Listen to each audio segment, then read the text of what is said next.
जब मैं पहली बार मुख्यमंत्री बना तो मुझे पता ही नहीं था कि मैं मुख्यमंत्री बनने वाला हूँ। लाइन में खड़े रह के डकैत गोलियां मार दिया करते थे। उसी समय मैंने कहा था एक वाक्य कि मध्य प्रदेश में या तो डाकू रहेंगे या शिवराज रहेगा, दोनों एक साथ नहीं रह सकते। खुद कमलनाथ जी करप्शन नाथ हैं। छापा पड़ा तो 280 करोड़ कहाँ से निकले थे? कमलनाथ जी जवाब दें। 900 वचन दिए थे, 900 2018 में, और उन झूठे वचनों के कारण ही उस समय उनकी सरकार बनी थी। मुझे समझ में नहीं आ रहा कि राहुल जी कब परिपक्व होंगे। उम्र भी अब कम नहीं है उनकी। मुझे तो उस गठबंधन पर ही, जिसका आधार मजबूरी है, अब वो कैसे सीट बांटेंगे, कैसे शेयरिंग करेंगे, अभी तो आप देखिए उसी में तमाशा होने वाला है। नरेंद्र मोदी जी के समर्थन की बाढ़ है, तो उस बाढ़ के डर से एक पेड़ पे बैठ जाओ। अगर इनको अलग अलग छोड़ दिया जाए तो एक दूसरे को काटे। ऐसा है कि काम के आधार पर तो कांग्रेस के लोग या हमारे प्रतिपक्षी मित्र हम पे कोई टिप्पणी कर नहीं सकते, इसलिए शिवराज महाराज नाराज, ऐसे शब्द गढ़ते रहते हैं। कर्नाटक में अब मुख्यमंत्री कह रहे हैं कि हालत खराब है हमारी, अब कोई विकास का काम नहीं हो सकता है। वोट के लिए हम ये फ्री दे देंगे, ये फ्री दे देंगे, ये फ्री दे देंगे, और बाद में प्रदेश की क्या हालत होती है। देखिए, महिला सशक्तिकरण मेरे लिए नारा नहीं है। बचपन से जो तकलीफ मैंने बेटियों और बहनों की ज़िंदगी में देखी, उन तकलीफ़ों को दूर करने का प्रयास है। मेरा साफ कहना है, लब तो चल सकता है लेकिन जिहाद नहीं। मैं तो प्यारा मामा हूँ और जनता मेरे लिए अपना परिवार है। मैं कहता हूँ मध्य प्रदेश मेरा मंदिर है, उसमें रहने वाली जनता ही मेरी भगवान है, और उस जनता का पुजारी शिवराज सिंह चौहान है। Namaste, Jai Hind. Welcome to another edition of ANI Podcast with Smita Prakash. This episode is being filmed in Bhopal, the capital of the state of Madhya Pradesh, which goes to polls this year, a few months before the 2024 general elections. My guest today is Shivraj Singh Chauhan, who's the longest serving Chief Minister of the BJP. Shivraj Singh Chauhan has been Chief Minister of the state for 17 years, other than the brief 15 months when the Congress party's Kamal Nath was Chief Minister. Shivraj Singh Chauhan is a four-term Chief Minister who's seeking to be re-elected for the fifth time. Popularly known as Mama Ji, Shivraj Singh Chauhan has mastered the art of survival in the tumultuous world of Indian politics. He has reinvented himself, as is the need of all politicians. Women's empowerment has been the flagship of his 4 terms as Chief Minister. Shivraj ji, ANI podcast में आने के लिए धन्यवाद। आपको बहुत बहुत धन्यवाद। मेरा सौभाग्य है कि आज आपसे बात करने का मौका मिला। धन्यवाद। पहले बात तो मुबारक आपको 4 टर्म चीफ मिनिस्टर। ये आपने अपने कार्यकाल में इतने सारे रिकॉर्ड तोड़े हैं, तो इन 4 टर्म्स के बारे में हमें कुछ बताइए। Do you feel it's a task well done, half done, complete? कैसे लगता है आपको? देखिए, जब मैं पहली बार मुख्यमंत्री बना तो मुझे पता ही नहीं था कि मैं मुख्यमंत्री बनने वाला हूँ। पार्टी ने तय किया और मुझे सूचित किया, लेकिन बचपन से मेरा स्वभाव ये रहा है कि जो काम मिल जाए उसको पूरी मेहनत और ईमानदारी से करते चलो। मेरी प्रायोरिटी थी पहले टर्म में, मध्य प्रदेश की बुरी हालत थी, गड्ढों में सड़कों को ढूंढना पड़ता था। यहाँ गड्ढों में सड़कों को ढूंढना पड़ता था, क्योंकि 2003 तक आप पता कर लीजिएगा, ना सड़कें थी, टूटी फूटी केवल लगभग 70,000 किलोमीटर सड़कें थी। हमने टास्क लिया, क्योंकि सड़कें समृद्धि की वाहिनी हैं। बिजलियाँ होती नहीं थी, 2-3 घंटे आती थी केवल, आती कम थी, जाती ज़्यादा थी। और पानी के बारे में तो सिंचाई, इरिगेशन, इसके बारे में कभी सोचे नहीं गया पहले। कुछ डैम्स बने राजा नवाबों के टाइम में, कुछ अंग्रेज़ों ने थोड़े बहुत बनाए, कांग्रेस के टाइम में भी थोड़ा बहुत काम हुआ, लेकिन प्रायोरिटी नहीं थी। तो मैंने इसको एक टास्क के रूप में लिया कि प्रदेश को अगर विकास के पथ पर ले जाना है और जनता के ज़िंदगी में कठिनाइयाँ दूर करके सुविधाएं देना है, तो पहले बिजली, पानी, सड़क, इसकी ज़रूरत होती है। तो आप देखेंगे पहले टर्म में दत्तचित्त होके मैं बिजली, पानी, सड़क के ले लें। अगर आप कुछ आंकड़े देखेंगे तो 71,000 70,000 किलोमीटर सड़कों के बजाय अब ग्रामीण सड़कें भी मिला दें तो 5,11,000 किलोमीटर शानदार सड़कें आज मध्य प्रदेश में हैं।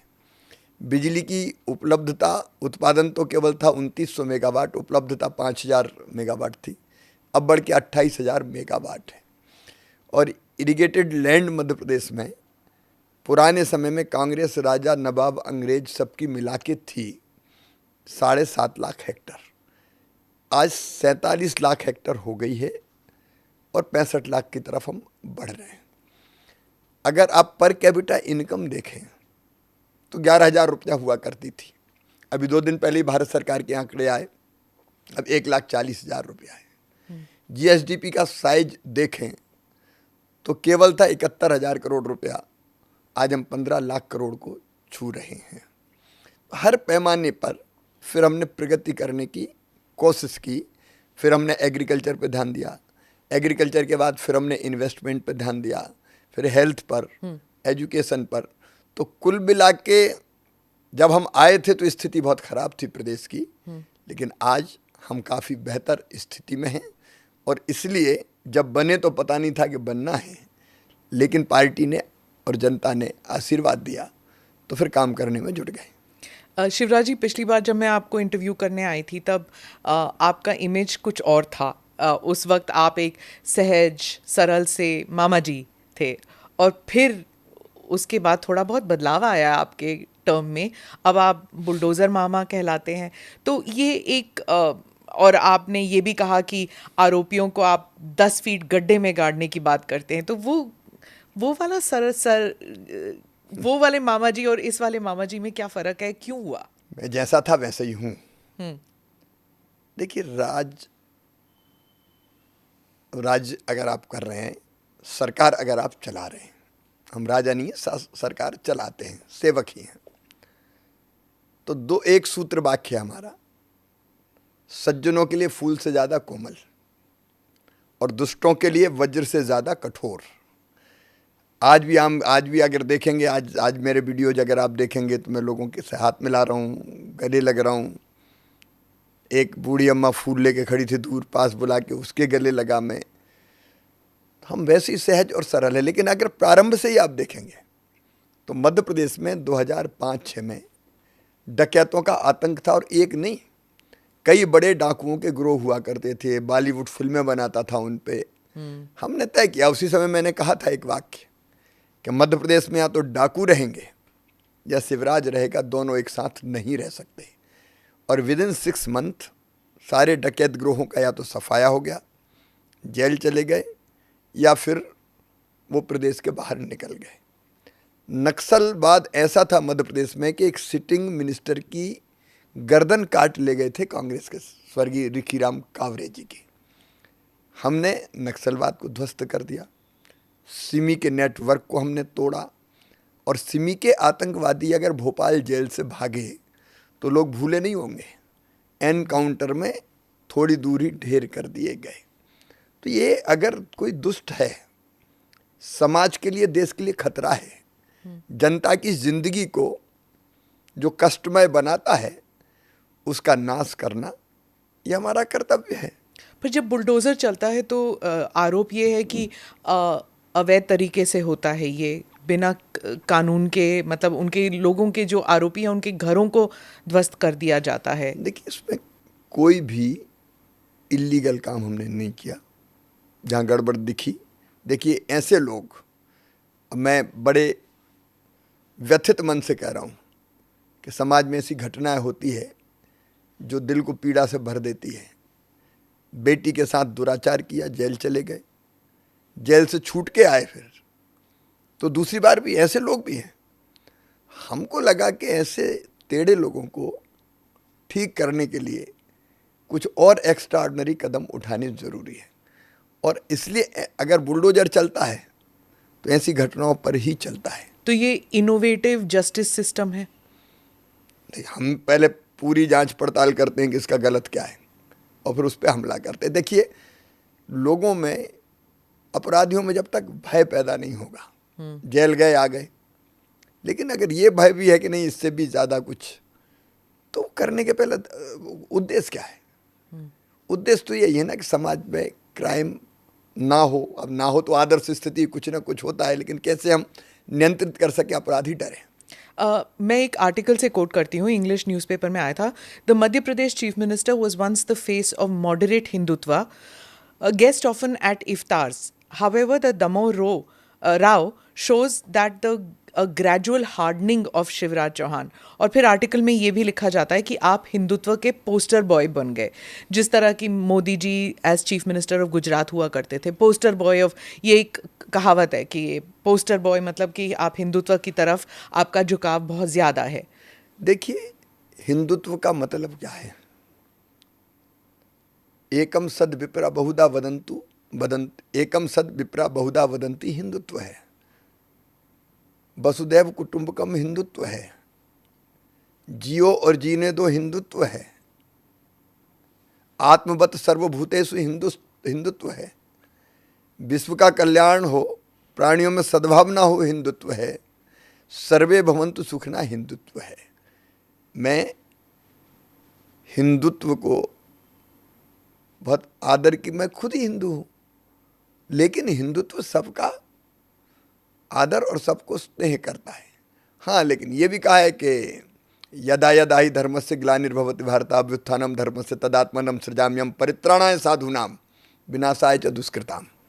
तो हिंदू का मतलब कुल मिला के हमारी संस्कृति, हमारे जीवन मूल्य, हमारी परंपराएं जो आज इन्हीं हजारों वर्षों से इस देश में चल रही है, उसको मानना, उसके अनुसार चलना, तो इसमें मुझे तो गर्व महसूस होता है। शिवराज जी, जो नया ग्रुपिंग बना है, कोलिशन बना है, ये INDIA इंडिया, इनका आरोप है कि चाहे आप हो या हिमंता बिस्वा शर्मा हो या फिर योगी जी हो, बीजेपी के जो सारे मुख्यमंत्री हैं वो एक बहुत ही रेडिकल हिंदुत्व लाइन लेते हैं जहाँ पर टॉलरेंस नहीं है टुवर्ड्स मुस्लिम्स, और आपके राज्य में तो सिर्फ 6.5% है शायद मुसलमान, तो टॉलरेंस नहीं है और बहुत ही स्ट्राइडेंट हिंदुत्व, बहुत ही स्ट्रांग हिंदुत्व है। नहीं, हमारा सीधा कहना है सबको न्याय, न्याय सबको, लेकिन तुष्टीकरण नहीं।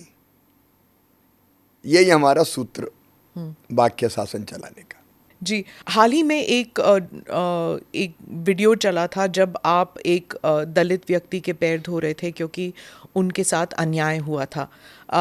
उसके बारे में भी आप हमें कुछ बताएं कि उस वक्त आपको कैसा महसूस हुआ जब उस पर अन्याय हुआ, और दूसरा आपने जो पश्चाताप किया एज अ चीफ मिनिस्टर कि आपके राज्य में ये हुआ और आप मुख्यमंत्री हैं, तो कैसे आपने जिम्मेदारी अपने ऊपर ली?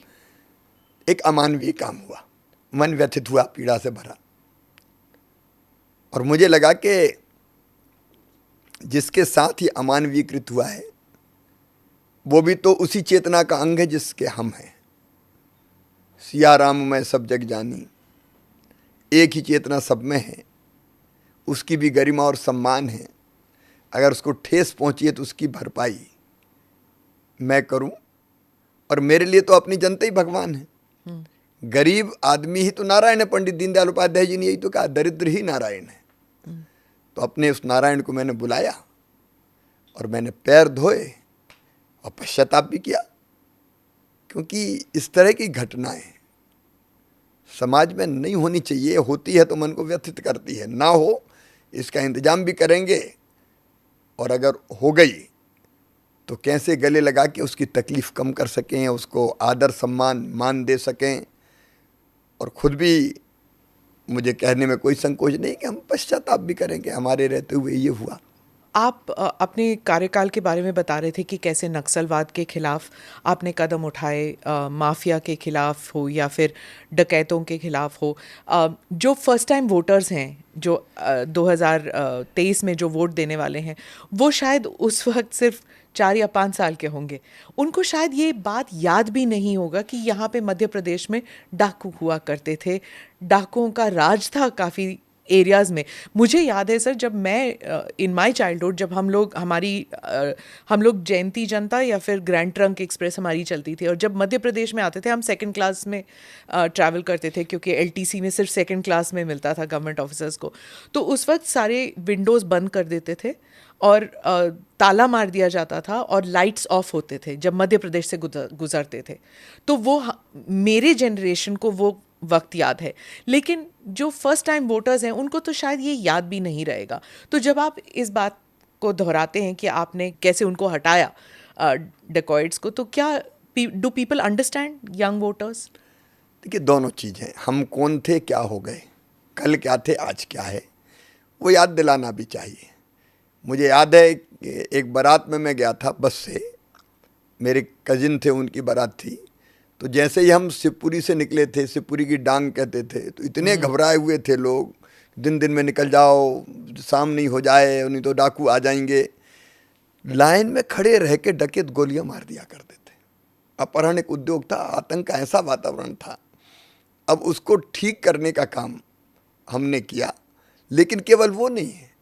आज अगर किसी वो क्राइम नहीं है, कोई और तरह की कोई चीज़ होती है तो सरकार उतनी ही दृढ़ है। लेकिन कल हम क्या थे, अब इसका जिक्र तो निश्चित तौर पर होगा कि बदला कितना है समय, अपना प्रदेश, तो वो बताने का हम प्रयास भी करते हैं। ये बात सही है कि आज की जो यंग जनरेशन है उन्हें तो मामई का राज देखा है। उनको पता ही नहीं था कि पहले बिजली नहीं आती थी तो मोमबत्ती में या लालटेन में पढ़ना पड़ता था, पेट्रोमैक्स में पढ़ना पड़ता था। या गर्मी के दिनों में यह हालत होती थी भोपाल में कि लोग अंडरवियर बनियान पे निकलते थे और वो किसी टॉवेल से अपना हवा करते रहते थे।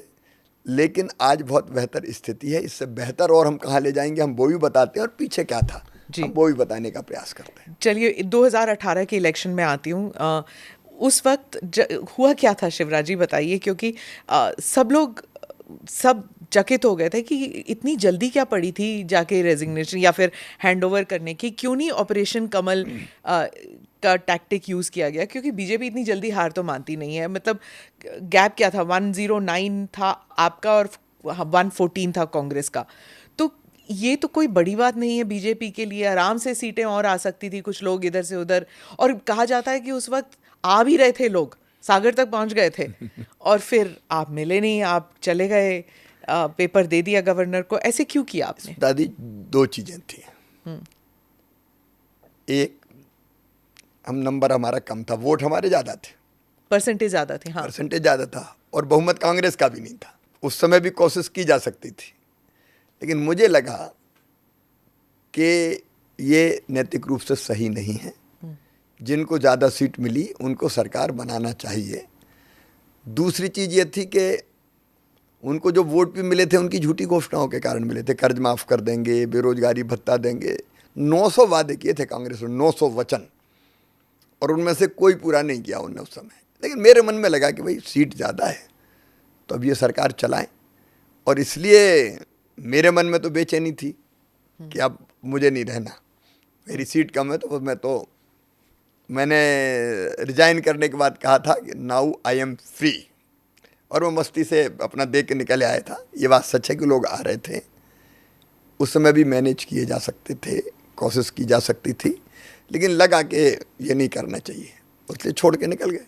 आपने मोदी जी और अमित शाह से बात की कि मैनेज नहीं, ऐसा है कि ये विशुद्ध रूप से, चूंकि हमारी सीट कम थी तो हमारा फैसला था, और फैसला पार्टी के साथ मिलकर ही किया था कि ठीक है, अब सीट कम है तो नहीं बनानी चाहिए। और 15 महीने में फिर क्या हुआ जब ज्योतिरादित्य सिंधिया? हमने थोड़ी कुछ किया, कमलनाथ जी के राज में हाहाकार मच गया। वल्लभ भवन दलालों का अड्डा बन गया। वल्लभ भवन मीन्स मेरा सेक्रेटरीट, चारों तरफ लूट का आलम था। अब उस समय जो छापे पड़े तो आपको ध्यान में 280 करोड़ रुपए अगल बगल के लोगों से ही निकले। हालत ये हो गई थी कि बिना लिए दिए कुछ होता ही नहीं था। हमारी सारी योजनाएं बंद कर दी।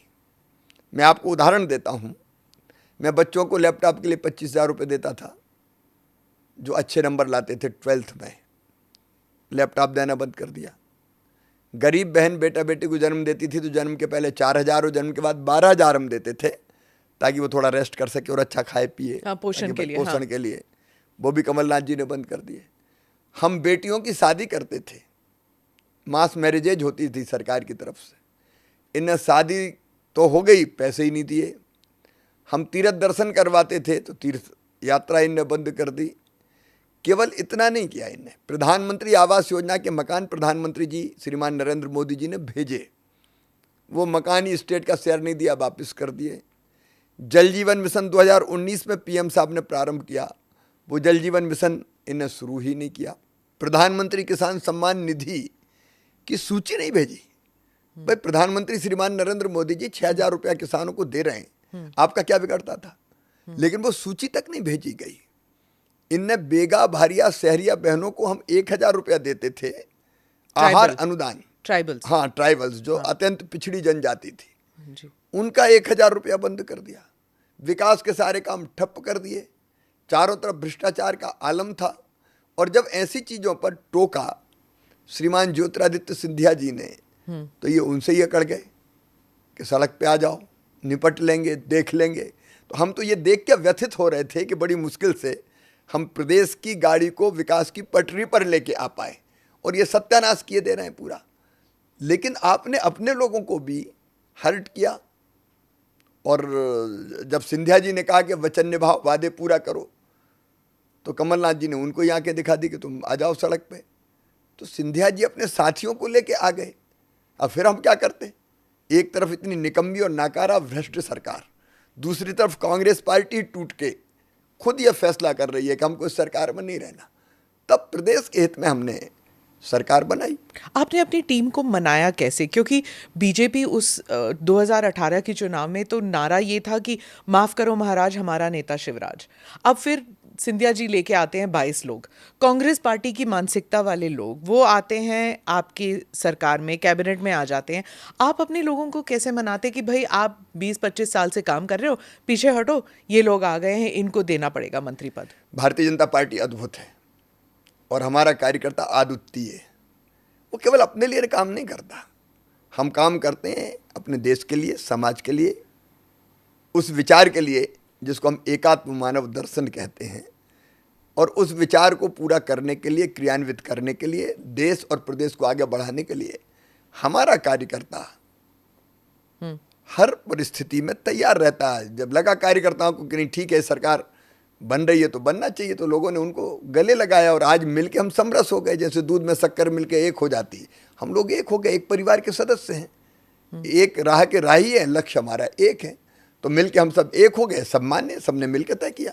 उनके आने से, ज्योतिरादित्य सिंधिया के आने से और उनके 22 लोगों के आने से क्या बीजेपी को नुकसान हुआ है कि फायदा? सरकार में तो आ गए। देखिए, नुकसान का तो कोई सवाल ही नहीं है, फायदा हुआ है। देखिए, वो समय मुझे याद आ रहा है जब मैं मुख्यमंत्री की मैंने शपथ ली थी, कोविड का भयानक दौर था,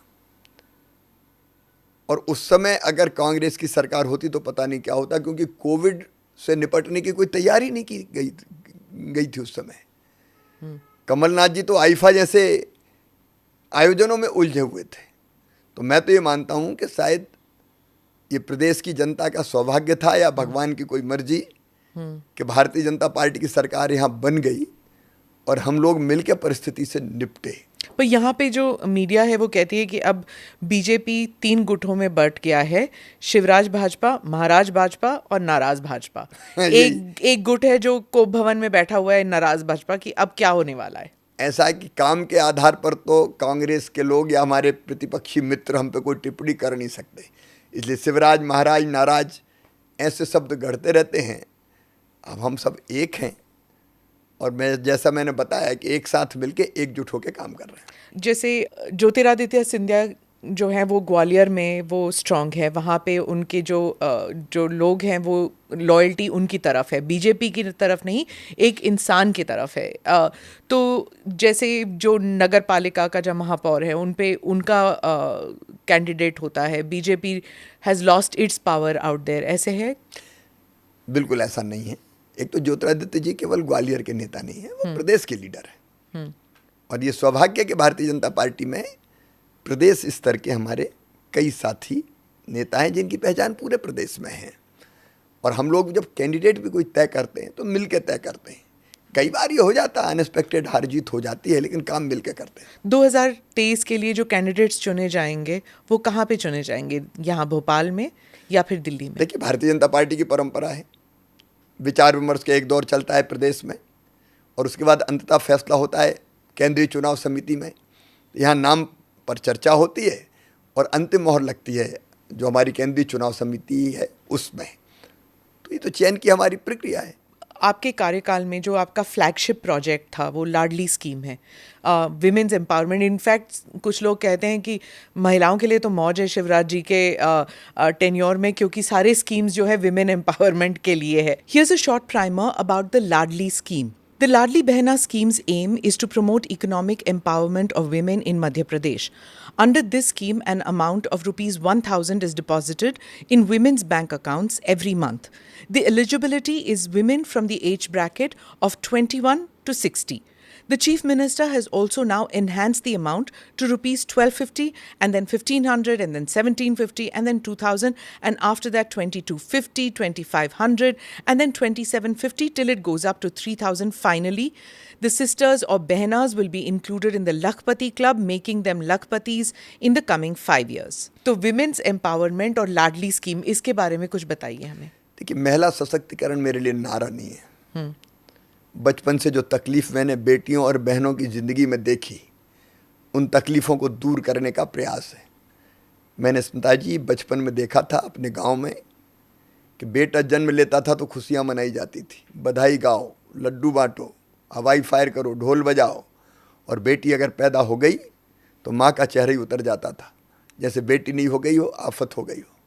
मैंने ऐसी चीज़ें भी सुनी हैं कि कई बार दिल कांप जाता है.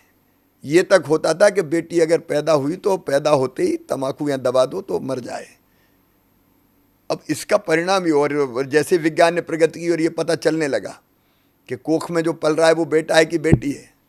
बेटी है तो कोई कत्ल खाना बना दो.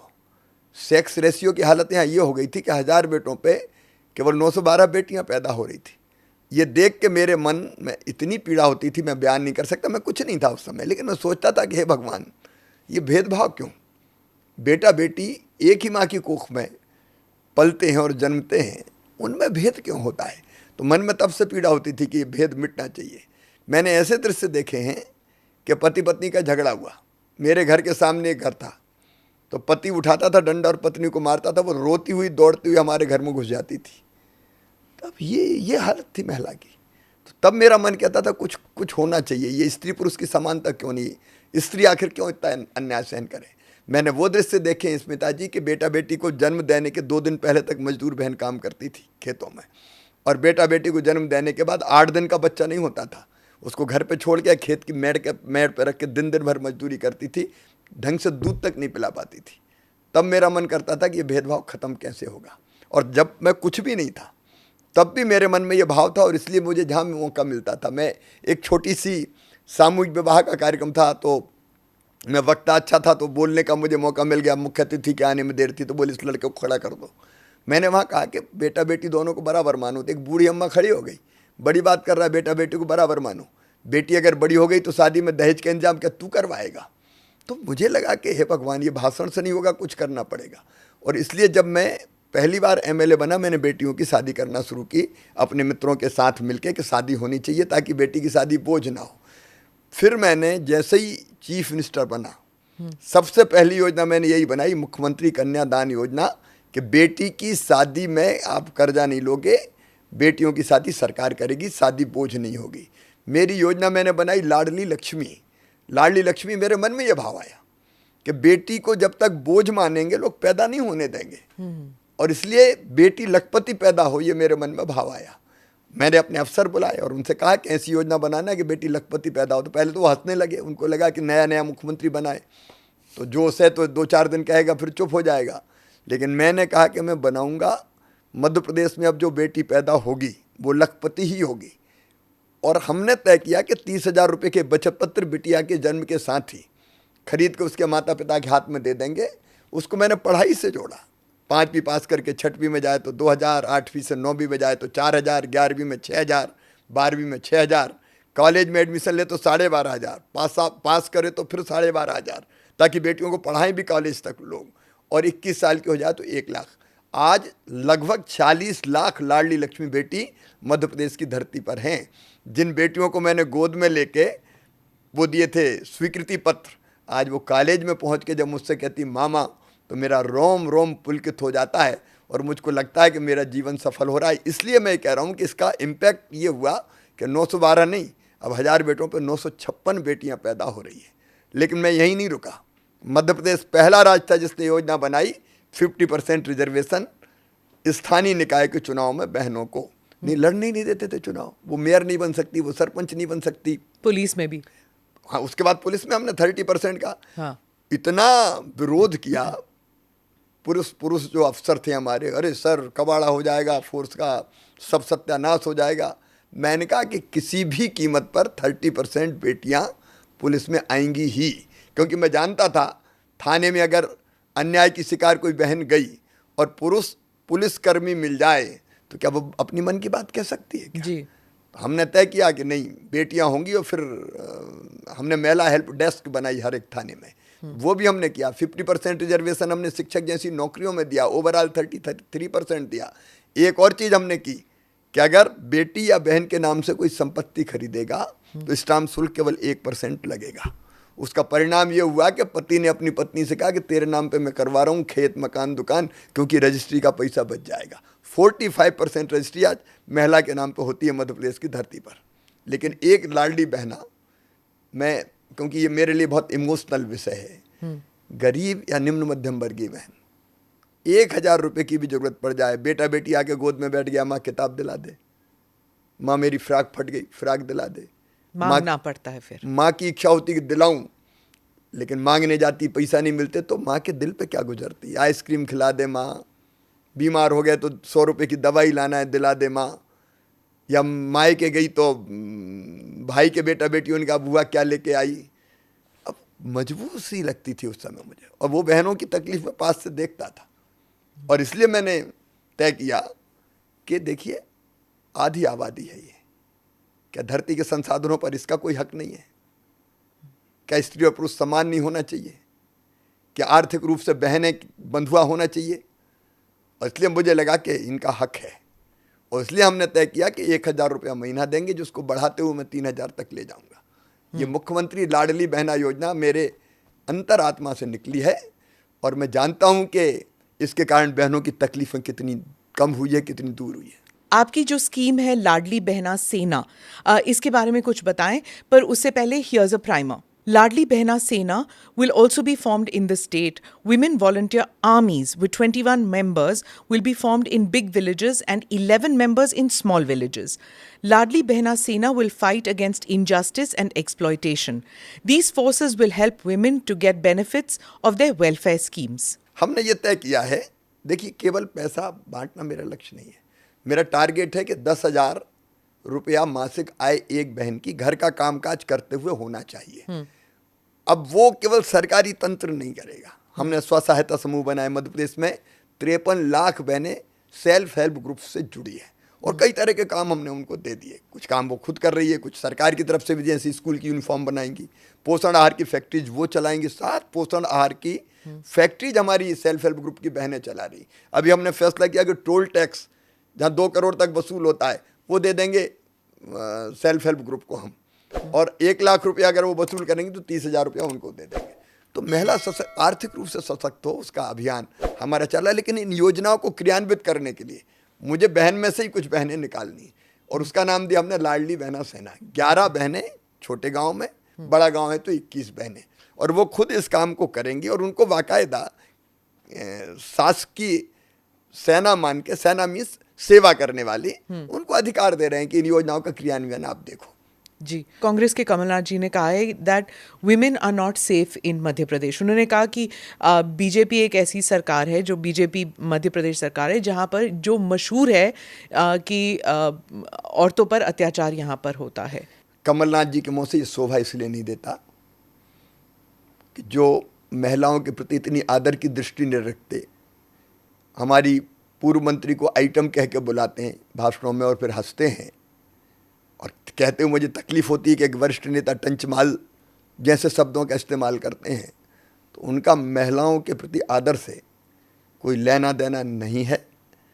जब वो 19-20 में खुद भी मुख्यमंत्री थे, देखिए तकलीफ का विषय है ये कि महिलाओं पर अत्याचार की खबरें आती है, लेकिन ये भारतीय जनता पार्टी की मध्य प्रदेश की सरकार है। हमने मध्य प्रदेश में ये कानून सबसे पहले बनाया कि मासूम बिटिया के साथ अगर कोई दुराचार करेगा तो सीधे फांसी के फंदे पे जाएगा। और मध्य प्रदेश में 50 से ज़्यादा लोगों को फांसी की सज़ा सुनाई जा चुकी है। ये अलग बात है कि प्रक्रिया लंबी होती है, फिर हाई कोर्ट जाएंगे, हाई कोर्ट से सुप्रीम कोर्ट जाएंगे, देर लगती है, लेकिन जेलों में तो सड़ रहे हैं कम से कम। तो हम कठोरतम कदम उठाते हैं। जी। नहीं, कमलनाथ जी ने इसलिए कहा था क्योंकि वो सतना का जो इंसिडेंट हुआ था, एक ही हफ्ते में दो नाबालिग लड़कियों के साथ देयर वाज एट्रॉसिटी, और फिर एक होम मिनिस्ट्री का भी रिपोर्ट निकला है, वो स्टैटिस्टिक्स पार्लियामेंट में रखे गए थे कि 13 लाख से ज़्यादा लड़कियां और महिलाएं गायब हो गई थी 2019 और 2021 के बीच, और 2019 और 2021 के बीच मध्य प्रदेश और वेस्ट बंगाल सबसे ऊपर है उस लिस्ट में। तब तो कमलनाथ ही मुख्यमंत्री थे उस समय, 19 से लेके 20 के मार्च तक तो कमलनाथ जी मुख्यमंत्री थे। लेकिन मैं इसको राजनीति में नहीं ले जाना चाहता, इस विषय को समाज को भी अवेयर करना पड़ेगा और सरकार को भी कठोरतम कार्रवाई करनी पड़ेगी, जो दोनों काम हम कर रहे हैं। ऑपरेशन मुस्कान जैसे अभियान भी हम चलाते हैं, जिसमें हमारे पुलिसकर्मी बेटियों को ढूंढ के लाते हैं सुरक्षित। तो समाज में अवेयरनेस और अपराधियों के खिलाफ कड़ी कार्रवाई। जी। आपने कई सारे स्कीम्स के बारे में हमें बताया, तो इसमें आप जैसे कांग्रेस की सरकार कहती है कि 2023 तक जब वो आएंगे, अगर वो इस प्रदेश में वापस आएंगे, तो वो 500 रुपये सिलेंडर, कर्जा माफ़ी, power, free power for farmers, ये सब वो कह रहे हैं। और ये जानते हैं कि कर्नाटका में उन्होंने ऐसे वायदे किए थे और सरकार में आ गए, तो यहाँ पर भी वो ऐसे वादे कर रहे हैं। कर्नाटक में अब मुख्यमंत्री कह रहे हैं कि हालत खराब है हमारी, अब कोई विकास का काम नहीं हो सकते। देखिए, केवल वोट के लिए इस तरह की चीज़ें करना, हमने लाडली बहना की, मैंने बताया कारण क्या था, वो हमने बाय हार्ट की। लेकिन वोट के लिए हम ये फ्री दे देंगे, ये फ्री दे देंगे, ये फ्री दे देंगे, और बाद में प्रदेश की क्या हालत होती है। मध्य प्रदेश जैसे राज्य मॉडल हैं संतुलन के। एक तरफ हम ये मानते हैं कि वंचितों को सुविधाएं मिलनी चाहिए, वो हम देते भी हैं, पर हमारे प्रधानमंत्री जी गरीब कल्याण का अभियान देश में उन्होंने चलाया हुआ। गरीब कल्याण हमारा संकल्प, ये प्रधानमंत्री नरेंद्र मोदी जी का कहना है।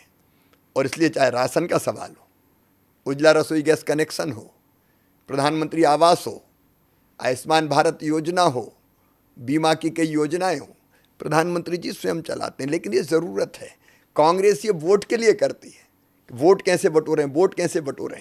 मध्य प्रदेश में अगर आप देखेंगे तो हम लाडली बहना भी चला रहे हैं, लेकिन कैपिटल एक्सपेंडिचर हमने कम नहीं होने दिया मैडम। कैपिटल एक्सपेंडिचर हमारा इस साल 56,000 करोड़ है। हम सड़क भी बना रहे हैं, हम बांध भी बना रहे हैं, हम पावर प्लांट भी लगा रहे हैं, हम स्कूल भी बना रहे हैं, हम अस्पताल भी बना रहे हैं। हमारा संतुलन है, और हम अगर कोई करते हैं तो उसके पीछे सुनियोजित विचार और सोच होता है कल्याण का। लेकिन कांग्रेस वोट बटोरने के लिए करती है और फिर पूरे नहीं करते बात। जैसे मध्य प्रदेश में कमलनाथ जी जवाब दें, 900 वचन दिए थे, 900 2018 में, और उन झूठे वचनों के कारण ही ये बात सच है कि उस समय उनकी सरकार बनी थी।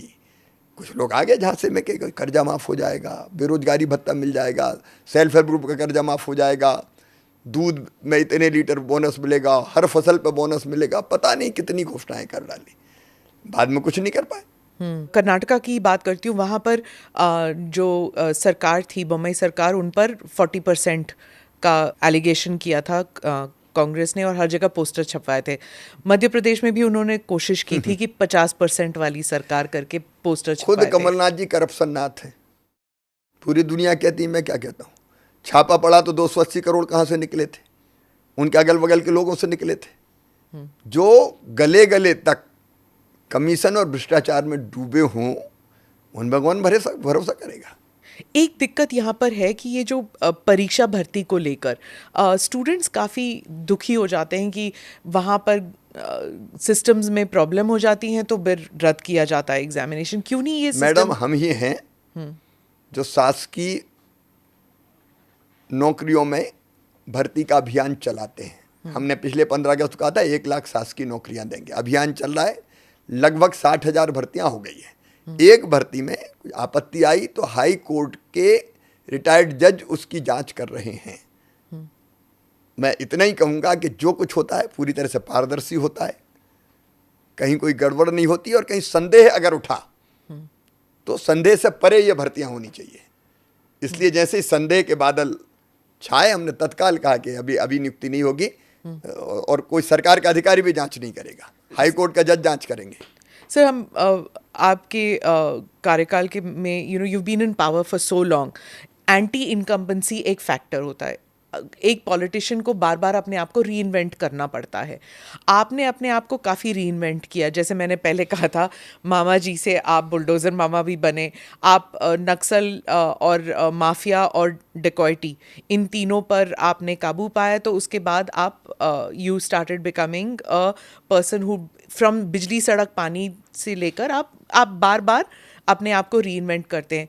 तो हाउ डू यू डिसाइड, क्या आप देखिए, मैं मध्य प्रदेश की ज़रूरत क्या है, विकास की और जनता की आवश्यकताएं क्या है, वो देख के कार्यक्रम, नीतियां और योजनाएं बनाता हूं। मैं कैसा हूं, मुझे लोग किस रूप में देखेंगे, इसकी परवाह नहीं करता। मुझे जो अच्छा लगता है जनता के हित में लगता है, हम लोग बैठ के फैसला करते हैं और ऐसे कार्यक्रम और योजनाएं बनाते हैं। जैसे हमने तय किया अभी कि बेरोजगारी भत्ता कोई सॉल्यूशन नहीं है। एक तरफ सरकारी नौकरियों में भर्ती, दूसरी तरफ अपने सेल्फ एम्प्लॉयमेंट की कई योजनाएं, मुख्यमंत्री उद्यम क्रांति जैसी, और तीसरी तरफ बेरोजगारी भत्ता नहीं। चिड़ियां अपने बच्चों को घोंसला नहीं देती, पंख देती ताकि वो ऊंची उड़ान उड़ सके। इसलिए हमने मुख्यमंत्री सीखो और कमाओ योजना बनाई कि बच्चे 12th पास है, ITI की हुए है या ग्रेजुएशन किया हुआ है, तो वो कहीं काम सीखने जाएंगे और काम सीखने के बदले उनको 8,000 रुपया दिए जाएंगे। और काम सीख के जब वो स्कूल हो जाएंगे तो अपने आप काम उनको मिलेगा। तो हम कुछ ये नहीं करते कि लोग मेरे बारे में क्या सोचेंगे, कैसा दिखेगा, मैं कैसा दिखूं। हम तो जो ठीक जनता के लिए समझते वो काम करते रहते हैं। तो 2023 में आपके कौन से वायदे होंगे? नहीं, वादे हमारा तो रोड मैप तय है, कल, आज और कल। अभी जैसे हमने सड़कों का जाल बिछा दिया, अब हम कई एक्सप्रेस वे बना रहे हैं। अटल एक्सप्रेस वे चंबल में बन रहा है, जहाँ कभी डाकुओं की बंदूकों की गूंज होती थी, अब वहाँ एक्सप्रेस वे बन रहा है। नर्मदा एक्सप्रेस वे बन रहा है, विंध्य एक्सप्रेस वे बन रहा है, बुंदेलखंड एक्सप्रेस वे बन रहा है, मेट्रो ट्रेन आ रही है। अब पावर प्लांट हम लगा रहे हैं तो केवल थर्मल नहीं लगा रहे हैं, सोलर पे जा रहे हैं। सोलर में भी ओमकारेश्वर के पानी बांध में हम सोलर पैनल पानी पे बिछा के और उससे बिजली उत्पादित करने का काम कर रहे हैं। शायद दुनिया का सबसे बड़ा प्लांट होगा पानी की सतह पर, फ्लोटिंग सोलर पावर प्लांट। तो हम आप देखेंगे, अब हम जा रहे हैं निवेश में, सेमीकंडक्टर जैसी चीज़ें, उसका निवेश कैसे आए। IT कंपनी तेज़ी से मध्य प्रदेश में आ रही है, अलग अलग एजुकेशन इंस्टीट्यूशंस हमारे यहाँ आ रहे हैं, अलग अलग क्षेत्रों में निवेश हमारे यहाँ आ रहे हैं। तो हम और आगे क्या करेंगे, उसका रोड मैप हमारा तैयार है। यहाँ तक हम आए हैं, लेकिन आगे जैसे अब शिक्षा, हमने CM राइज स्कूल बनाए, और CM राइज स्कूल में ये 25-30 गाँव के बीच में एक स्कूल होगा। आसपास के गांव के बच्चे बसों से आएंगे यहाँ, वहाँ लैब होगी, वहाँ लाइब्रेरी होगी, वहाँ स्मार्ट क्लास होगी, वहाँ प्लेग्राउंड होगा। मुंबई दिल्ली में भी बैठ के शिक्षक वहाँ पढ़ा सकेंगे। एकदम ऐसे स्कूल जो पब्लिक स्कूल से भी बहुत ज़्यादा बेहतर है। इसलिए हमने जो आज जहाँ पहुँचे हैं, वहाँ से और आगे क्या, उसका रोड मैप बना रखा है और सुनियोजित ढंग से उसी रोड मैप पर हम चल रहे हैं। क्या आप समझते हैं कि लोग जब वोट देने जाते हैं तो विकास के नाम पर वोट देते हैं? क्योंकि जब काफ़ी सारे सर्वेज जब किए गए थे कर्नाटका में, यही था कि विकास अगर हो या ना हो, मतलब कर्नाटका एक इट्स अ प्रॉस्परस स्टेट, ठीक है, उसके बावजूद सरकार के खिलाफ वोट किया। एक तो करप्शन का मामला था, दूसरा पीपल डिडंट हैव ट्रस्ट, कि बोरियत भी हो जाती है एक ही सरकार। और आप करीब 20 साल तक यहाँ पर you've been chief minister 17 to 20 years, तो आप अपने आप को नहीं समझते कि लोग सोचते कि हाँ भाई फिर से वो शिवराज जी फिर से? मैं तो प्यारा मामा हूँ और जनता मेरे लिए अपना परिवार है। मैं कहता हूँ मध्य प्रदेश मेरा मंदिर है, उसमें रहने वाली जनता ही मेरी भगवान है, और उस जनता का पुजारी शिवराज सिंह चौहान है। तो हम तो एक दूसरे के लिए बने। तो जब आप कैंपेन करने जाते हैं, आपको लगता है कि एक कनेक्ट है लोगों के साथ अभी भी आपका? आप आज का ही मेरा कार्यक्रम देखिए, आपको वीडियोज मिलेंगे कई, क्योंकि आजकल तो हर चीज़ कैद हो जाती है। जनता का स्नेह और प्रेम कैसे मिलता है। चुनौतियाँ कैसे बदली हैं जब आप पहली बार चीफ मिनिस्टर बने थे और अब आप चीफ मिनिस्टर बने हैं? तो चैलेंजेस क्या थी तब और अब क्या चैलेंज है? देखिए, मैं किसी चीज़ को चैलेंज मानते नहीं हूँ। सामने जो काम आता है वो कर्तव्य है, उसको पूरा करना है। जैसे मैंने बताया बिजली, पानी, सड़क, उस समय मुझे लगता था ये मुझे करना है प्राथमिकता के साथ। अब इन सब चीज़ों की व्यवस्था हो गई तो आज मेरे दिमाग में जुनून है कि मैं शिक्षा और स्वास्थ्य पे और बेहतर और अच्छा काम कैसे करूं, रोजगार के नए अवसर कैसे पैदा करूं, निवेश और कैसे ढंग से मध्य प्रदेश में आए। मध्य प्रदेश की एग्रीकल्चर ग्रोथ रेट 18% लगातार 1.5 दशक तक रही है। मध्य प्रदेश की ग्रोथ रेट इस साल भी 16 से ऊपर है, पिछले साल 18% थी। इंडस्ट्रियल ग्रोथ रेट हमारी 24% है। तो हर चीज़ में और बेहतर हम कैसे करें, क्योंकि एक कदम आगे हमको बढ़ना है। अगर आप हेल्थ के सेक्टर में देखें तो कुल 5 मेडिकल कॉलेज थे मध्य प्रदेश में, केवल 5 1965 तक। अब बढ़ के 25 हो गए, 30 होने जा रहे हैं। तो अलग अलग सेक्टर में फिर काम करने की ज़रूरत महसूस होती है तो उस दिशा में बढ़ जाते हैं। अब टूरिज्म के सेक्टर में हम खूब काम कर रहे हैं।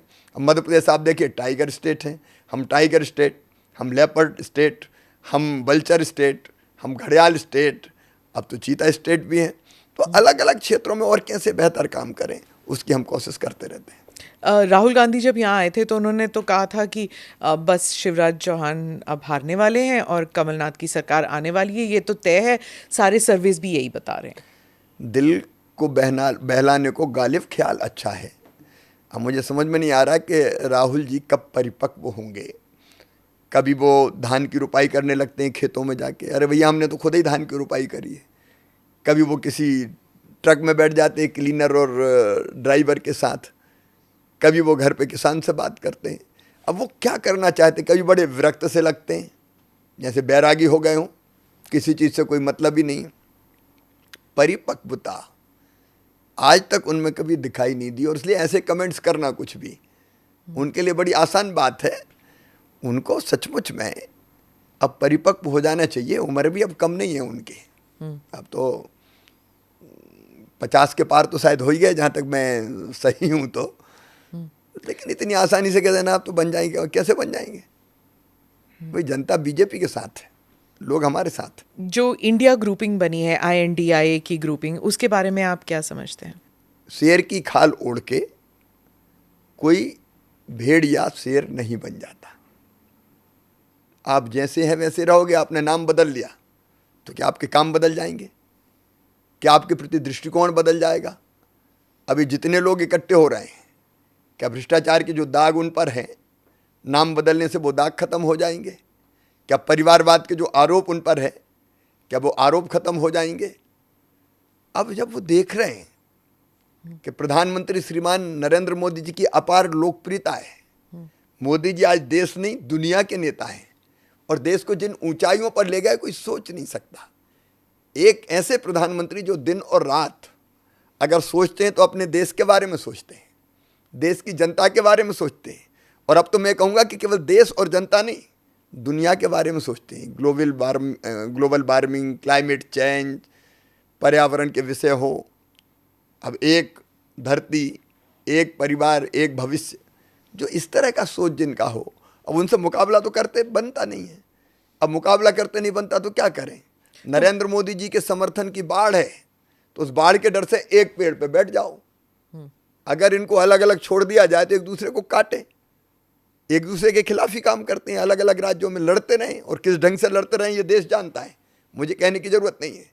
लेकिन मोदी जी के डर के कारण सब एक ही पेड़ की डालों पर डटे हुए हैं और आज मित्रता जता रहे हैं।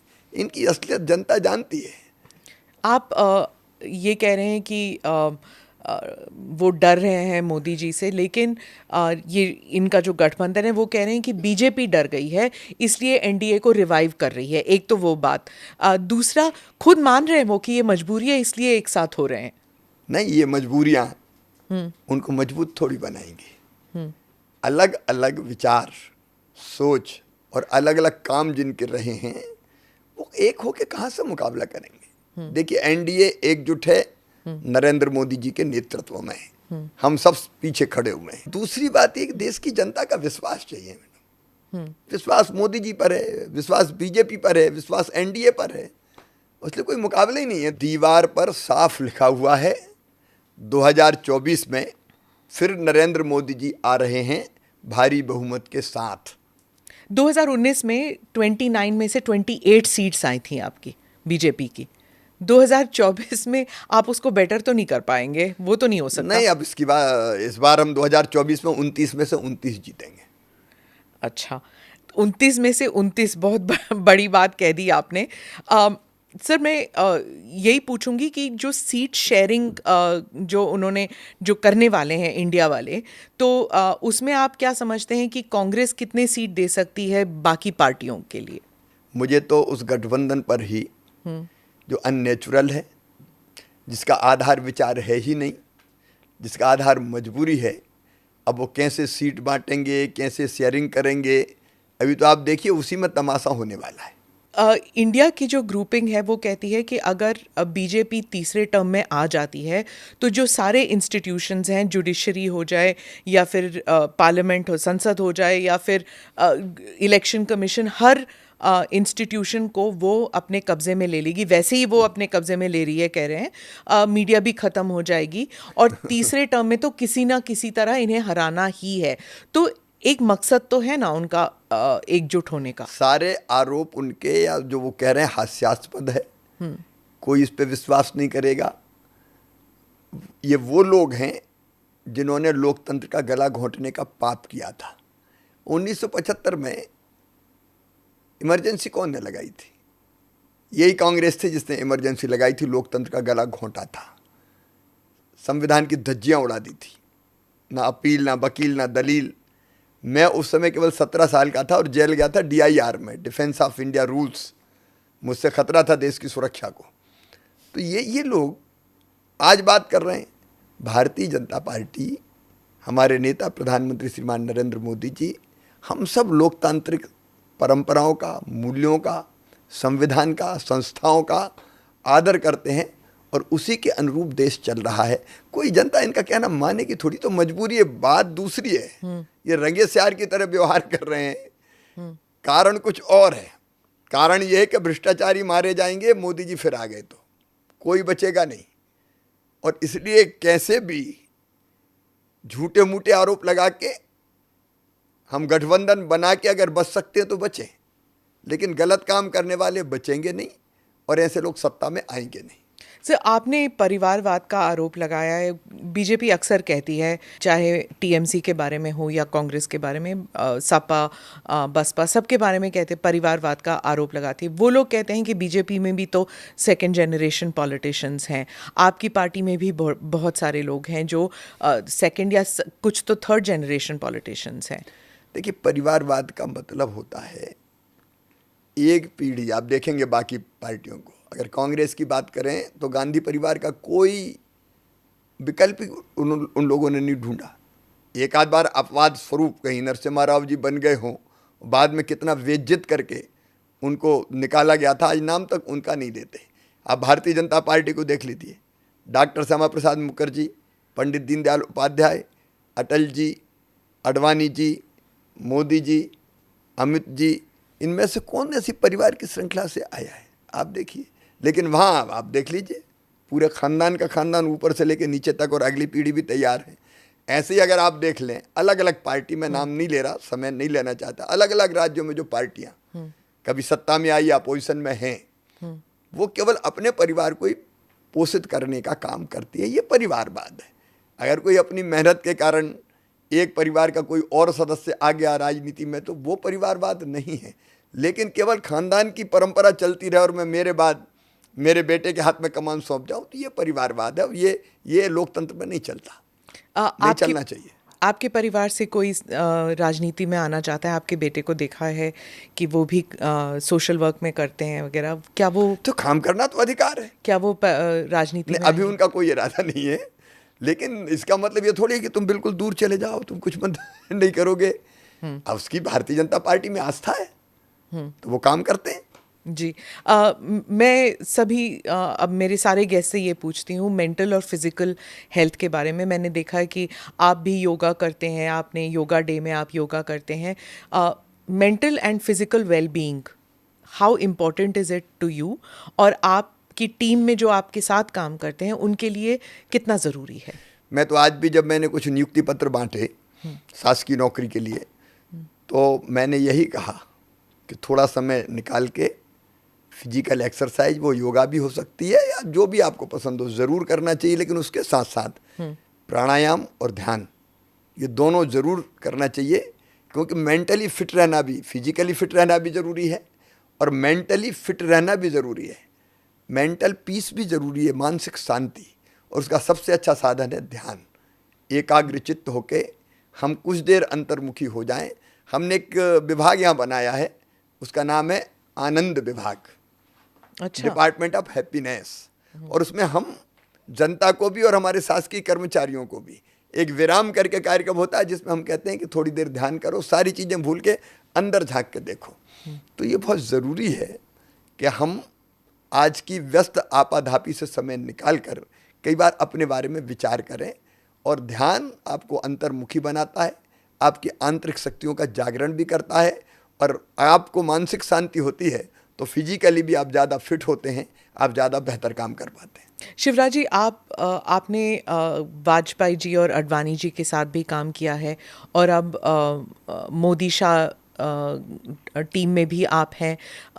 उस वक्त का जो बीजेपी था और आज का बीजेपी, क्या फ़र्क है, क्या अंतर है? कोई अंतर नहीं है। एक कमिटमेंट जो भारतीय जनता पार्टी ने तय किया, अब मान लीजिए आप एक ही बात देख लीजिए, तय किया हम लोगों ने आज नहीं, जब डॉक्टर श्यामा प्रसाद मुखर्जी पंडित दीनदयाल उपाध्याय जी थे, धारा 370 के बारे में, जैसे ही हमको पूर्ण बहुमत प्राप्त हुआ, जब अटल जी प्रधानमंत्री थे तब पूर्ण बहुमत नहीं था हमारा भारतीय जनता पार्टी का, 182 सीटों तक हम गए थे, लेकिन जैसे पूर्ण बहुमत मिला धारा 370 समाप्त हो गई। मैं पूरा विश्लेषण नहीं कर रहा, लेकिन लक्ष्य एक है, तब भी वही लक्ष्य था जिसको हम कहें कि हमारे राष्ट्र को परम वैभव के शिखर पर ले जाना, एक वैभवशाली, गौरवशाली, संपन्न, समृद्ध और शक्तिशाली भारत का निर्माण। तो वो श्रद्धेय अटल जी और श्रद्धेय अडवाणी जी, उनके नेतृत्व में भी हुआ। प्रारंभ डॉक्टर मुखर्जी साहब ने और पंडित दीनदयाल उपाध्याय जी ने उस समय हुआ, और वही धारा आज आगे बढ़ रही है। अंत में एक दो सवाल जो आजकल चर्चा में है। एक तो ये सीमा हैदर वाला किस्सा है जो मैंने योगी जी से भी पूछा था, कि ये जो पाकिस्तान से एक महिला भारत आई है, उसने धर्म परिवर्तन किया, फिर भारत से एक महिला गई पाकिस्तान, उसने धर्म परिवर्तन किया। धर्म परिवर्तन के बारे में आप, और लव जिहाद, इसे लव जिहाद, रिवर्स लव जिहाद कह रहे हैं लोग, इसके बारे में आपके क्या विचार हैं? देखिए, मेरा साफ कहना है, लव तो चल सकता है लेकिन जिहाद नहीं। अगर धर्मांतरण का कुचक्र चलता है, लोभ, लालच, भय, प्रलोभन, दबाव, वो अपराध है, और मध्य प्रदेश में हमने इसके खिलाफ कानून बना रखा है।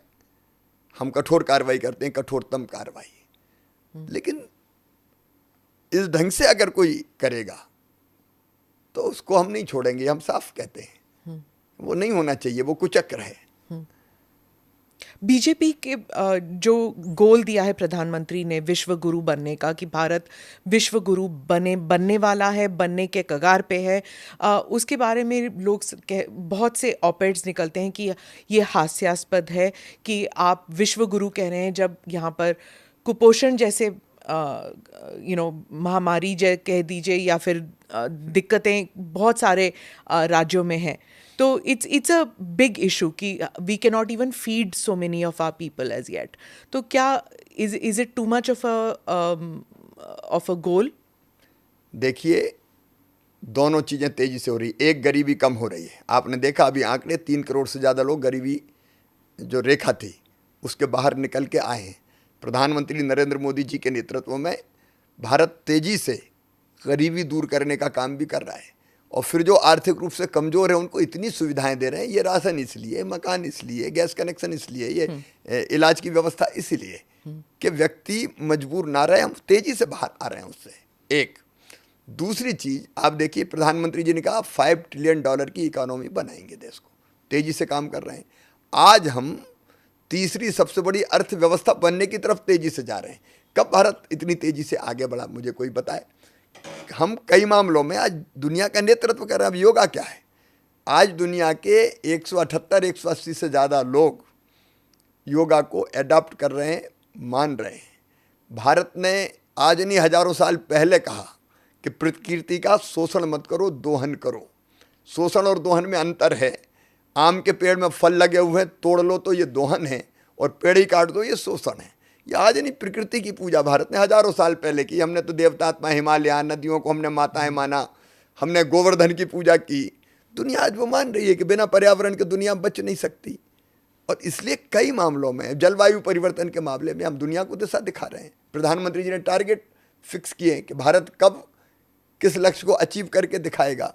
पूरी दुनिया को एक परिवार मान के हम कई समस्याओं के समाधान का रास्ता दिखा रहे हैं। आज नरेंद्र मोदी जी ऐसे व्यक्ति हैं, ऐसे प्रधानमंत्री हैं जिनको दुनिया के कई देशों का सर्वोच्च सम्मान मिला है। और जब सर्वोच्च सम्मान मिला है तो वो केवल पीएम को नहीं मिला, वो सम्मान भारत का है, भारत के विचार का है, भारत की 130 करोड़ जनता का है। तो भारत तो उस दिशा में बढ़ रहा है। चलिए, इस पर मैं आपसे इजाज़त लूँगी। धन्यवाद, आपने अपना वक्त दिया हमें, and all the best for 2023। आपको भी बहुत बहुत धन्यवाद। Thank you. मध्य प्रदेश आते रहिए, बहुत अच्छा राज्य है। Thank you. Thank you for watching this edition of ANI Podcast with Smita Prakash. Do like or subscribe on whichever channel you have seen this or heard this. Namaste. Jai Hind.